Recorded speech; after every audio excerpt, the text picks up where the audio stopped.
Dans le champ de maïs de Félix, aucun pesticide. Depuis 2 ans, cet agriculteur a entamé sa conversion à l'agriculture biologique. Pas question pour autant de désherber manuellement. Félix a choisi de se servir de la nature pour empêcher les mauvaises herbes de venir compromettre sa culture. Donc ce paillage qu'on retrouve au sol, c'est le couvert végétal précédent qui a servi à gérer l'enherbement. Donc au lieu d'utiliser des produits de pesticides sur une terre nue, on fait pousser des plantes qui vont protéger le sol et qui vont empêcher les mauvaises herbes de pousser.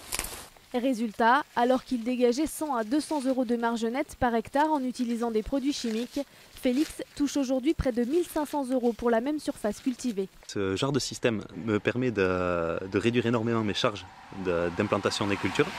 Et le fait que les sols s'améliorent, soient capables de stocker plus d'eau, plus de matière organique, plus de carbone, fait que les rendements augmentent chaque année aussi. Quand on aura un système agricole national et international qui fonctionnera là-dessus, on aura beaucoup moins de problèmes.